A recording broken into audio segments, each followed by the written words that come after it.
Halo teman-teman, tidak kuat bayar pinjaman online, teman-teman galbaikan saja, aman 100%. Nah, saya bisa berbicara seperti ini karena banyak sekali pengalaman dari teman saya, subscriber saya yang mengalami ini. Dia sudah mentok, nggak punya uang sepeser pun untuk membayar tagihan, jadi dia melakukan yang namanya galbek atau gagal bayar pinjaman online, tidak bayar pinjaman online dalam jangka waktu tertentu. Nah, ini bagaimana, apakah aman atau tidak, apakah ke depan akan berbahaya atau tidak. Jadi mohon simak video sampai habis ya teman.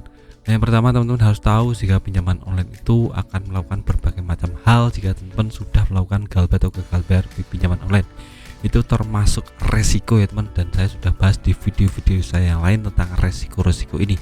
Bunga dan denda itu pasti ada, berjalan terus-menerus jika teman-teman sudah melakukan galbek atau gagal bayar. Jadi teman-teman harus tahu tentang konsekuensi ini dan mulai paham tentang alurnya.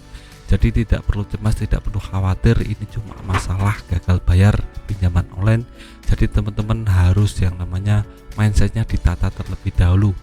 Nah, kalau teman-teman nekat ingin melunasi tagihan padahal teman nggak punya uang sepeser pun, teman-teman menghalalkan segala cara, itu akan merusak hidup teman-teman. Misalnya nih, teman-teman hutang untuk bayar hutang di pinjaman online, untuk bayar hutang pinjaman online, itu lama kelamaan hutang teman-teman akan menumpuk dan teman-teman akan kewalahan untuk melunasi tagihan. Dan umpamanya teman-teman pinjam di tetangga atau pinjam di teman atau menggadaikan barang atau melunasinya dengan cara-cara yang tidak benar, teman-teman menghalalkan segala cara, itu tidak akan menyelesaikan semua permasalahan teman-teman. Lebih baik teman-teman fokusnya untuk menaikkan value, untuk menaikkan pendapatan teman-teman per bulannya. Jadi untuk masalah hutang itu kesampingkan terlebih dahulu, teman-teman fokus menaikkan pendapatan, income teman-teman per bulan. Nah, seiring dengan berjalannya waktu, kalau income teman-teman atau pendapatan teman-teman sudah besar, itu teman-teman bisa memenuhi kebutuhan pribadi teman-teman. Kalau sudah terpenuhi, teman-teman bisa uangnya yang sisa itu bisa untuk melunasi semua pinjaman online. Itu bertahap ya teman-teman. Jadi tidak saya sarankan untuk teman-teman menghalalkan segala cara untuk melunasi tagihan. Itu bisa merusak teman-teman ya teman.